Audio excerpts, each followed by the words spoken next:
नमस्कार, भक्ति रस चैनल में आपका स्वागत है। आज हम सुनेंगे शरद पूर्णिमा की रात्रि भगवान श्री कृष्ण के महारास का वर्णन। महारास का नाम सुनते ही हमें सबसे पहले राधा और कृष्ण का स्मरण होता है और उनके साथ रास करती गोपियों का। परासौली सारस्वत जो ब्रज वसुंधरा का हिस्सा है। परासौली सारस्वत में शरद पूर्णिमा पर धवल चांदनी में श्री कृष्ण ने महारास किया था। आसमान में चलायमान चंद्रमा भी एक जगह ठहर गए और 6 महीने तक महारास चलता रहा। बांसुरी की धुन पर गोपियों को अपने पास बुलाया था भगवान श्री कृष्ण ने। भगवान श्री कृष्ण द्वारा प्रत्येक को अपनत्व का एहसास कराने वाली लीला महारास का इतिहास ब्रजभूमि की दिव्यता और पावनता पर अमिट छाप छोड़ती है। कामदेव का अहंकार चूर करने के लिए किया गया महारास कान्हा के जीवन का वो अभिन्न हिस्सा है जिसके बिना राधा कृष्ण के प्रेम की कल्पना अधूरी ही रह जाएगी।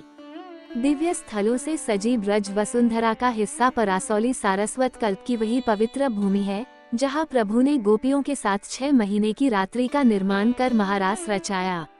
प्रत्येक गोपी की इच्छा थी कि शरद पूर्णिमा पर धवल चांदनी में प्रभु सिर्फ उसके साथ नृत्य करें।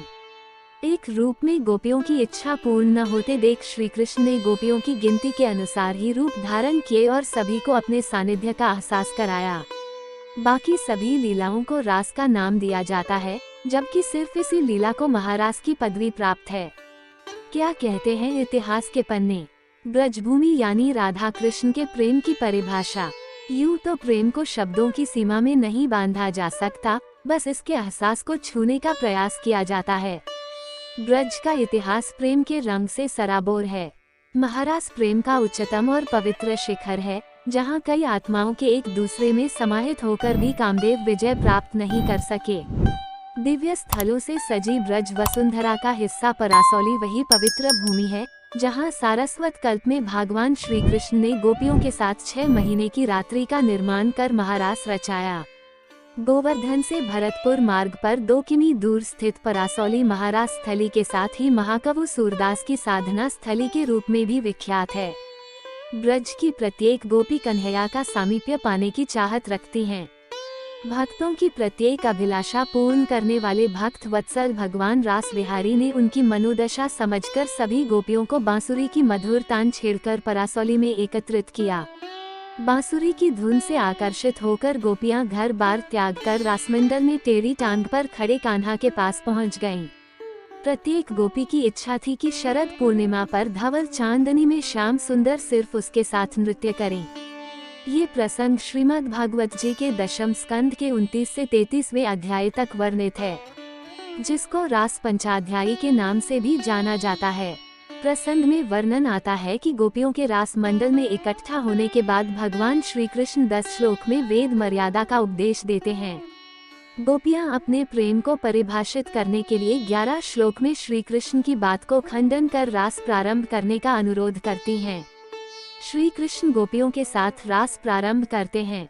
एक रूप में गोपियों की इच्छा पूर्ण न होते देख गोविंद ने गोपियों की गिनती के अनुसार ही अनेक रूप धारण किए और सभी गोपियों को अपने सामीप्य का एहसास कराया। महारास की यही खास बात है कि जितनी गोपी उतने कन्हैया के नृत्य करते हुए दर्शन होते हैं।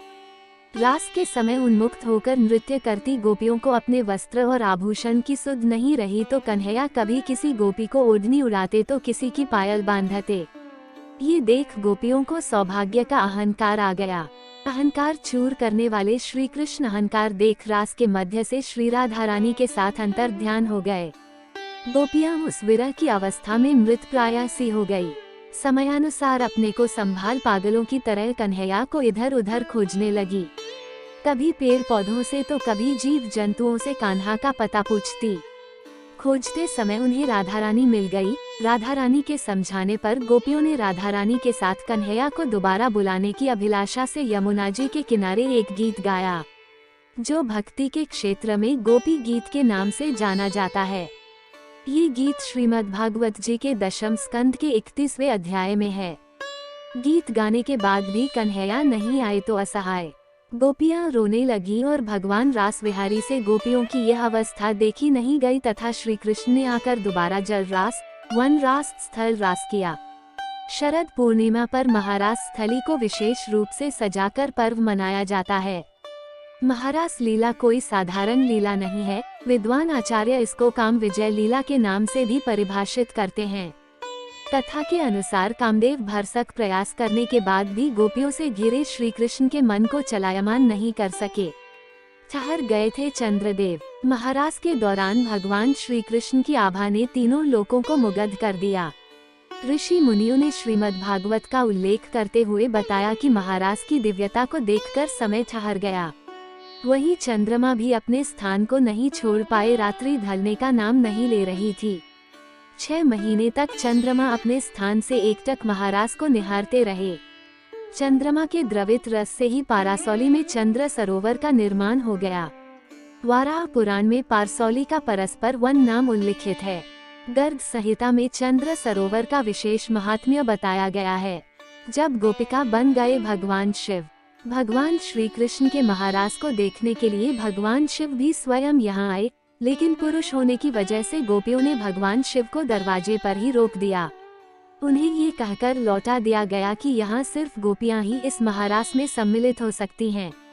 भगवान शिव बड़े व्याकुल हुए और इस अद्भुत पल को देखने के लिए उन्होंने एक सखी का रूप धारण कर लिया और वहाँ पहुँच गए।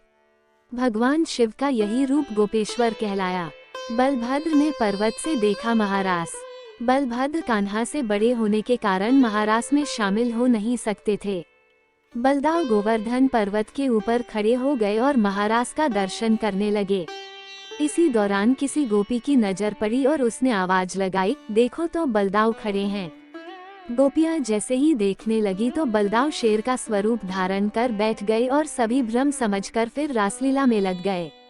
ये भी मान्यता है कि नारद जी महारास की लीला को देखने को इतने उत्सुक थे कि नारद जी भी गोपी बनकर लीला में प्रवेश कर गए। तो ये था शरद पूर्णिमा की रात्रि में श्री कृष्ण के महारास का वर्णन। अगर आपको यह वीडियो पसंद आए तो कृपया लाइक करें। अधिक दिलचस्प वीडियो देखने के लिए हमारे भक्ति रस चैनल को सब्सक्राइब करें और बेल आइकॉन दबाएं। धन्यवाद। आपका दिन शुभ हो।